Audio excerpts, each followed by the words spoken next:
this week, and we're going to talk about some Atlassian marketplace stuff here. Some stuff that keeps coming up in conversations that we're having across the community.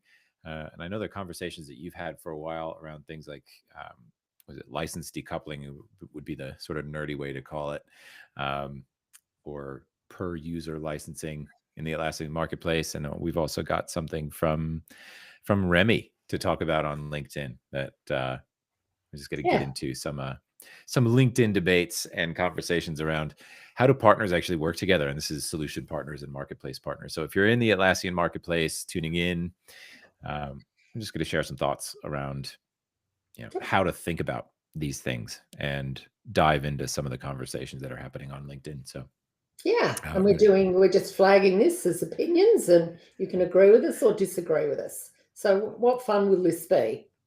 yeah, well, look, I actually, I would love to hear agreements, but also disagreements would be really Yep. fun to have too. So if you Yep. do have anything to add on this, if you're thinking about this whole license decoupling thing, which is like per seat, per user licensing on the Atlassian marketplace, leave us some comments, get in touch, share your thoughts, because what we're going to share is based on our experience and having thought about this for a number of years now. So I think the first thing to kind of establish here, though, Kate, is what are we really talking about? You're the best one to talk about that. I think, having been in the marketplace, on the marketplace team inside of Atlassian, and of course, selling on the marketplace. So, can you define what we're talking about here? Put me under pressure, Pete. A little So bit. in my mind, it was always around Atlassian currently sells that you take a plan, and if it's 500 seats, and a user and a client or a customer says, but I only want this app for 10 of my users, this is what it allows you to do. So rather than just doing, at a plan, you get to actually do it on per user. So if I need 5, I get 5. If I need 10, I get 10. So it actually just allows flexibility for the customer. And I would assume that that's why Atlassian is moving this way. And there's a couple of ways of thinking about it. So some people can see it as a sky's falling, and other people look at it as an opportunity. So this is why I think it's quite cool to talk about. So, why would it be? Let's run through those scenarios, because, like, why would you, as a marketplace partner, take that opinion of like, oh, the sky is falling, this is bad for me? Why would that be true? Well, one, it's change. Mhm. Two, you used to get you could get, depending on the way you priced, you could get some decent revenue, what I would call from some easy seats, because you actually weren't doing it by per seat.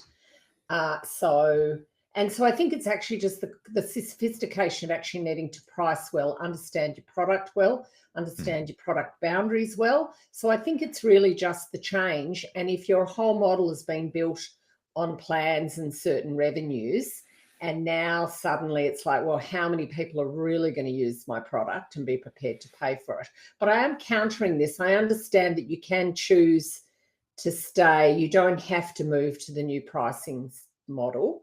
You can stay on the old model. So again, that takes it up one step higher, and it's just stepping back and really understanding where your product is with your customers, how essential it is, how widely it is used. So there's quite a bit of work to do before you actually make your decision, and you don't just shoot from the hip, because for some people we're talking big revenue implications. Yeah, of course. And so just to put it in concrete terms, basically, if an Atlassian customer is taking out, a 10,000 seat Jira license, and you sell an app that goes with Jira, you're effectively selling and have to price your app based on that 10,000 seats, right? So Yep. now what we're talking about is saying, if I'm selling that product, I know that actually 10% of most accounts are actually using my app. Now, am I going to charge per seat, or am I going to stick with Atlassian? And that's the decoupling part, right?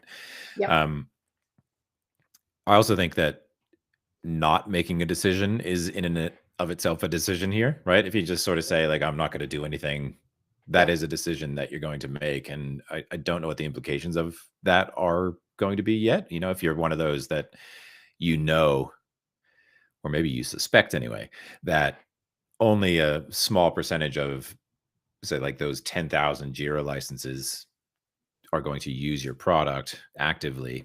Um, yeah, I think you could easily fall into the decision of like, well, clearly this is going to be bad for me. Because it But I almost think like it does beg devalues the the product. question because you can ignore, sorry, Pete, I think I just talked over you. That's right. Go ahead.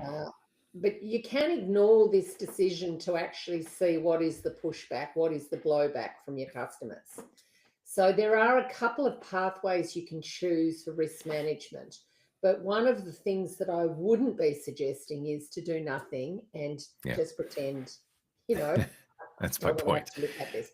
So what Yeah. I would be Be suggesting deliberate. is goes in with eyes wide open, and maybe we can talk about some of the data and some of the ways we would think about this, and then how you would manage the change or not to manage the change. So Yeah. either way, you've actually got to put into place some plans and strategies, whichever decision you choose, and then you also actually need to watch and the signals and contingency. What will I do if this happens? What will I do if that happens? That's how I would be managing this.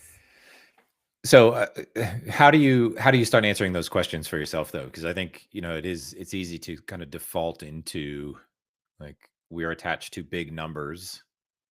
Our customers, if you sell in the marketplace and your customers tend to be big customers, you're talking big license counts.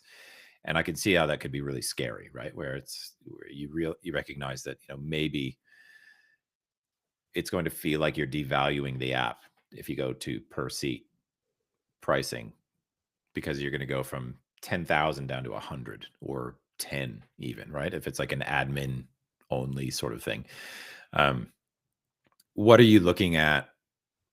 Let's step into the role of a marketplace partner here, right? Like we're running a marketplace product. What numbers are we looking at to get a sense of whether or not that's true? Decoupling is good versus decoupling is bad. Well, everyone's going to be bored because they know what I'm going to say because I'm such a product usage nut. You need to understand. Your segmentation. So you need to understand your product, who's using it, how they're using it, why they're using it, and you need to understand who's using it. So you actually, it's about, at the moment you get your total active users. So if it's $1,000 license and you've only got 5 people using it, then you've got 5 on 1,000 is your percentage of active users. Okay. So I would be getting the number of going of all my, so you do all of that work of who, what, and blah, blah, blah. Then I would actually be slicing and looking at my product usage data and going, what is my percentage of active users? Once you get that data, that actually starts to give you a sense of how many people per account. So at a company level, not at a user level, how many at a company level are using my product? Because I don't think you can make assumptions without actually knowing that number. Well, you can make assumptions. Well, I of don't think course you can, should. but everybody loves to make assumptions. But what I'm saying is you can get some rock hard evidence to go, I reckon we're going to be all right staying where we are or changing, because you'll actually start to get some data. You can do some scenario modeling. You can start to do some pricing. You then get your support teams, your customer success teams, anybody. You start talking to people and you don't ask them what would they pay. You actually ask and get an understanding. Okay, my product is used for HR teams. Mm-hmm. So how big is the HR team in the organization? Look at your current customers and understand what they do. Do you have to start? I don't know, Pete. There's a lot to unpack in that. Yeah. We've talked a lot about, like how do you get in touch with people when you don't know who they are, all that sort of stuff. But that's not the point of this conversation. We can go into that more again another time, I'm sure. I want to talk about like if you're leaning towards changing your pricing, mm-hmm. What are you benchmarking against then? Because right now, if you're in the marketplace and again, I was going to keep going with this example. Like if your customers are buying 10,000 seat licenses, they're big, they're enterprise, they're spending a lot of money. You know full well that only a small fraction of those people are actually using your product. Um, the marketplace can be really insular, right? Like you can really kind of get stuck in your little box, which has been fine for a while because you can't really benchmark 10,000 seat licenses against, say, a typical SaaS product. But now, if we're talking about per seat pricing, do you think you have to go and look outside the marketplace now to look at who are your peers outside of the marketplace? So if you're selling, if we go with that Proforma example, right? Like if Proforma was doing this right now, would we go look at Typeform, how they're pricing? Would that come into consideration? Like, what are you doing your research on? Like, how are you trying to Yeah. value Yeah. your Um, use? so for me, step one would be your percentage of active users. That gives you a sense of how big, how small. Step two would be understanding how well they're using. So how many of those percentage active users, how well, how often, how frequent, Mm-hmm. So again, how sticky are they? I would, to answer your question, though it sounded like I was coming around the long way, is I would always look at the pricing for other options. But again, it depends on what part of the solution you're solving for. Hmm. So for forms, it was pretty easy. People said, no, we're going to use something straight out of the box with Jira because we can keep it all in one place. But for other solutions, that actually there may be other options. And if there are other options, I would say, yes, strongly look at your pricing. But at the end of the day, the bottom line is how valuable are you and who are you valuable to and Yeah. how big is that cohort? So I was talking to someone the other day. Who was I talking? I can't even remember who I was talking to, but someone who works in this in big companies, and basically it's not about the depth of spread anymore, depth of usage anymore. It's about the breadth of Oh, yeah. usage. So your game is always about breadth of usage. So And this by is where breadth the of usage, though, just to be clear, breadth of, really stimulate. This can stimulate opportunities for you. yeah. Stimulate.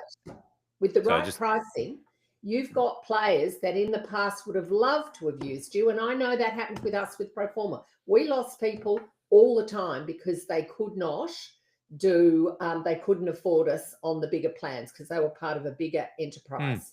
yeah. So the plan then in that scenario was always encourage them to go and talk to other teams to use the product, and then you could split the cost.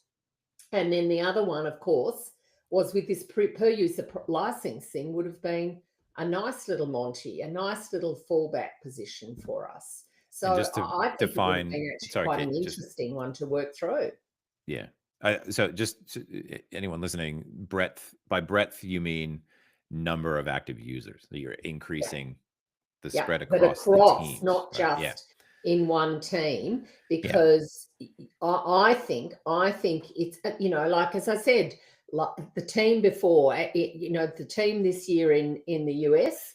I went round asking. I interviewed all these JAs just to see how they chose and how they dumped apps, and basically I got 8 out of 10, and basically it was we just turn it off and see if anyone screams. You So know, you that's want how more people scientific screaming. it was. That's what you want, is more people Yeah, screaming. yeah, Yeah. Or they don't turn it off in the first place, obviously. yeah, But yes, yeah. you want to have so you get your product champions and you get your screamers. Okay. That's Uh, right. But it's about understanding your active users and how well they're using it and what they're using it for. And it depends on what your product solves and where it is in the yeah. food chain. Yeah. That's how you find your screamers. Yep. So monitoring that, right? So let's say you've made the decision, you're going to switch it up, which is not a small decision, but an important one to make for the company. And you've decided now we are going to price per seat, or we're going to change our pricing. We're going to take more control of our pricing. How do you monitor that decision? Like basically, like what? There's two parts to this, right? It's like what are you watching to make sure that it works, and then over how long? And I've got some ideas and thoughts around this, but I'm curious, like what's your framework for looking at this in the next like 30, 60 days? Okay, so I would skip it into two parts. One is in the evals. Is, are you seeing a shift in uptake of conversion because Mhm. people in the past didn't take you because you were too pricey in their mind, or you didn't demonstrate value enough? And on the other side, on the flip side, it would be starting to look at um, the things that you've budgeted for and your scenarios that you've forecast. Are we getting to that? Are we hitting the mark? Because there will be there would be a transition period, like when they move out of licensing, etc. So I would probably be looking at that. So again, you actually need your data, and you actually need to be looking at your active users and your percentage of active users. And ideally, you would like to see that going up. Ideally, Yeah. no doubt the total number of active users potentially is going down, but if you've priced properly, you make sure that all those active users are using. You are now in the real SaaS game, which is every customer, every user is a potential lost revenue point. And Atlassian apps have not had to play that game, and now you're going to have to play that game really hard. Every user is valuable, because every time you lose them, you potentially lose some money. Yeah. I think yeah, I think so. But you also then have the flip side of that coin is you have expansion opportunities. And this to Yep. me goes to just answering my own question is, yeah, like tracking. Well, first of all, setting targets, right? Like if we make this change, what do we hope to accomplish in terms of active users as a percentage of available users per account? That sounds more complicated than it really is. Feature adoption across teams, new users, who's using what. It's layer upon layer here. Like who do we want to do this with? Moving beyond like how you track that, obviously there's revenue targets that you'd want to hit there and whatnot, but not for every product. I think some decoupling would be a bad idea, but if you are going to go that route, and let's say you have not invested in doing things like use cases and workflows and publishing, like what you think is best practice with your own product, I think there's tons of opportunity there, which you and I have seen with a few companies that we've worked with, that even just spelling out, this is for fill in the blank, this is for you, and what you can do with this product is step 1, 2, 3, 4, 5, and just give them ideas. And we've seen how much of an impact that can have on trials and then conversions and sales. And so I think there's an opportunity, right? It's a lot of work potentially, but you know your product well enough, you know who your users are and what they're doing with it. Now you just have to kind of tell people as one path to expanding that. And if you can start to, which we did with Proforma, right? Which was recognize that it was like HR teams were a big user. And so all of a sudden here's ThinkTilt publishing, I don't know how many form templates plus the use cases that go with them to say, hey, if you're in HR, you do this already. Here's a way of doing that with Proforma. So I think lots of opportunity, right? It will mean work. There is, and But you need all parts. So you need to understand. So you need to understand your data, your product usage, but you also actually will have to amend the way you market, how you communicate, and your support and stuff. So actually, even I'm a big believer, and I know it's yet to take off. I might be an old on this, but I love anyone who comes into support. I love to get an understanding of how well they're using your product. And so you can actually use your data on that now, which is really cool. And you actually also can just talk to people, which is also really cool. We will leave aside the question of when people actually don't contact you on support, but that's for another video. So you really have to think this through in a totally integrated way. But again, I see it as an opportunity. I just see it as an opportunity. yeah, and I think just going back to what those opportunities look like is if you are watching what people are doing and you've got that segmentation in place, this is one that excites me personally, is once you've set up your segments and you understand where you're, and by segments, keep it really simple, right? Like companies of certain sizes, enterprise, medium, small, even if you just did it like that, and you start to see in each of those segments who's using what apps, it gives you data to go back to the market with and say, when you get one of those new enterprise clients, and you can go back to them and say, like, you know what, 75% of our enterprise clients that have been with us for more than 6 months do these 3 things. And it just gives you data and things to convince people with. And everyone, whether or not you're going to admit it or not, like you like specific numbers, right? So if you can go out and say 73.7% of our enterprise customers use this, when you get a new enterprise customer, there's your onboarding email. You know, it's just, there's a lot that you can do with this. And I think it's pretty exciting, the whole decoupling thing. But I think we've sort of talked through that. We can spend probably a lot more time on it, but you know, for now. And if anyone wants to talk to us about it, Yeah, talk to us. Happy to work it through. Happy. Yeah. Some of the other things that come to mind on this, and then I'll wrap us up and move us on to Remy's LinkedIn post about solution partners. But if you are going to make these changes, you know, there is a way to communicate it. There is a way to sort of run the numbers, the economics of a pricing change. I'm a firm believer that price is a huge profit lever for most companies. So could be big opportunity there. A lot to consider. But if you are going to make changes to your pricing, make sure that you're communicating that in a way that is respectful of your customers. And there's a whole, I don't know, I'll play on body that of well. body of work on the internet about that one. But just something to keep in mind. It's not a decision that you make and then don't tell anyone about. So I think I've been there in years past. Anyway, I think big opportunity, a lot to think about if you're in the marketplace and looking at this decision. Do we or do we not go to per seat pricing? I think there's tons to think through. But yeah, if you have questions and you want to just riff on that, please get in touch. More than happy to talk. All right, Kate. We're going to steal some of Remy's mojo, thunder, wind. I don't know what we're calling it here, but shout out to Remy. Hey, Remy. Always enjoy Remy's posts. I really do. It always makes me think about the marketplace, what's happening. I don't always agree, but I think the spirit is always right there. So we'll link to this down below.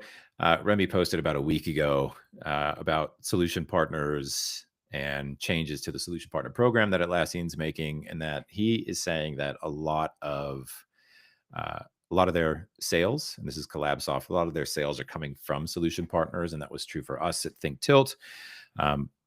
But because of the recent changes, that they're getting more and more requests for discounts on their apps.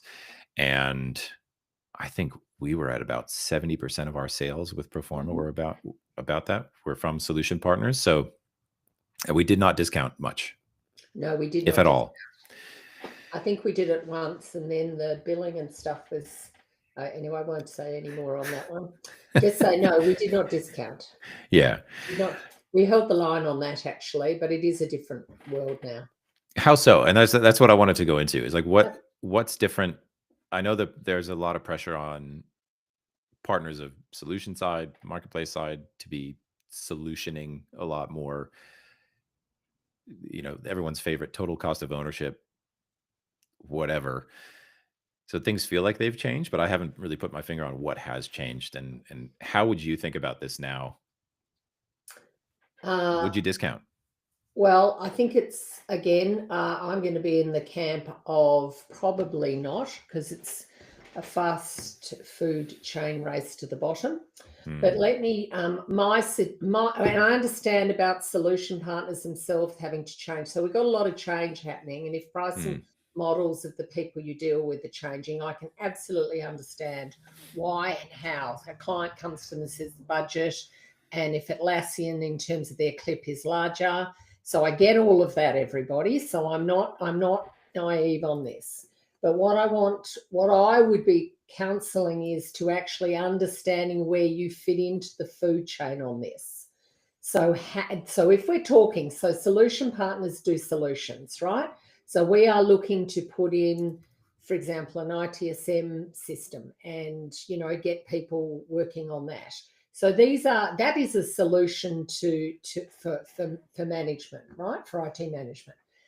The question I have is how valuable, where do you fit in on that solution? How valuable, how critical are you in that game? And if you're critical, don't discount.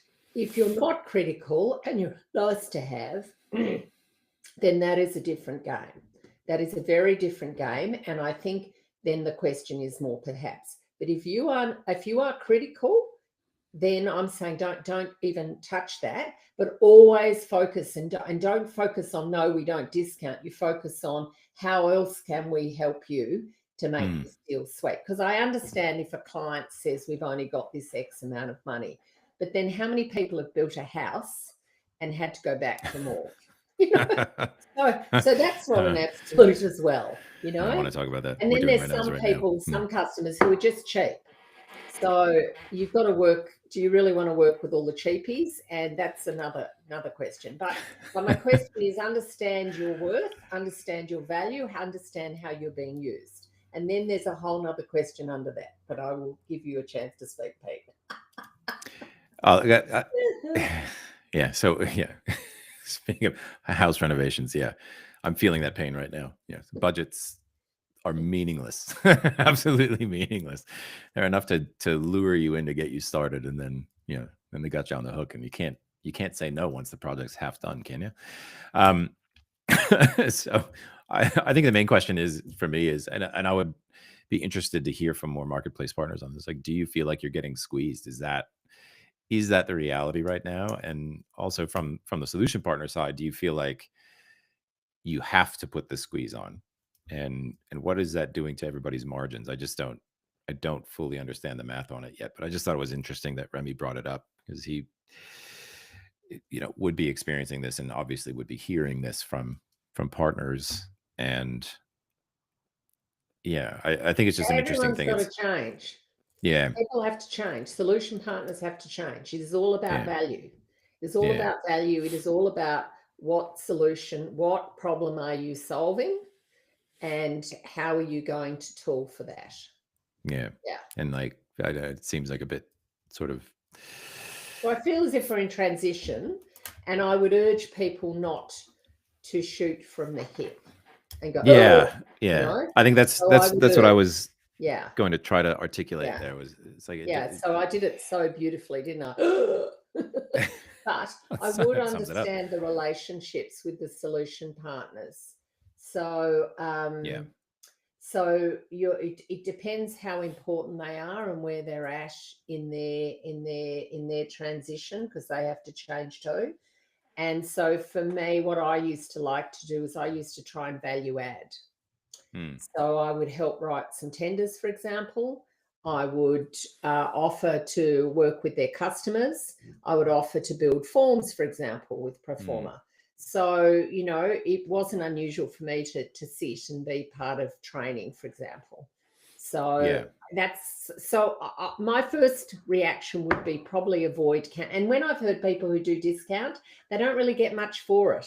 And you've already emptied your what is it? Emptied your barrel and you got nothing else. So I would suggest choose value over price if you can. If you can. But I'm not naive. Yeah. I think that's a good way to summarize it. Yeah. Add value. Don't strip away your margins, right? And I think that's. And the other thing is, because I love good product usage. I love a good product usage. I would be working with solution partners and talking to them about the customers that they deal with, and working with them to actually make sure that they're happy with, that their customers are happy with the product and it's all going well. Because if you actually are able to say to your solution partners, look, these people are struggling, you probably can go back into them and do an optimization. So when I used to do system implementations, people would do it for themselves and they go, no, we think we can do it for themselves. And I go, knock yourself out. And then 12 months later, they'd be back and we do an optimization. Yeah. So I'm suggesting there's the same pathway: product usage, product usage. It all comes down to how they're using your product, especially on the marketplace, right? Because those arm's length customers that you get. Yeah. Well, I think just to wrap it up on that one, and then we'll call it a show. Yeah, I think it is, to me, yes, tracking your product usage and knowing the value, knowing where you fit in, all that sort of stuff. But it's also really knowing your numbers, like what are your margins today, and where can you afford to give and take a little bit. But I would definitely lean more on that value add over discounting. I don't like discounting I don't personally. either. I think I it's a don't either. terrible, terrible default that a lot of companies, not a lot of marketplace partners, but a lot of companies, just now that we're talking around like Black Friday, Cyber Friday. Monday sales. Oh, God, how many people hemorrhaged money for Black Friday? Oof. Yeah, just margins Yeah. go down Anyway, the that's toilet. another topic. Anyway, all right. So wrapping up today, talking about the marketplace, are you going to go to per seat pricing? If you think you might, are you seeing and understanding how your customers are using you, where you fit into the workflow, use cases, all that sort of stuff? Is the value there? I would encourage anyone listening to really have a good think about this and not just default to no. And just, if you are going to stick with the Atlassian tiers, have a good reason why, and test it and see if you can. So, and then as far as discounts go, avoid that. That's my blanket rule, unless you're forced into it. I don't know. Yeah. Anything else, Kate? No, other Cool. than, happy thinking about all of that stuff. Yeah. And if you want to ask any questions about any of this data that you maybe don't have today, or maybe you do have the data and you're just like swimming in it and it's like fish in water, right? Like you're swimming in it, but you can't even see it.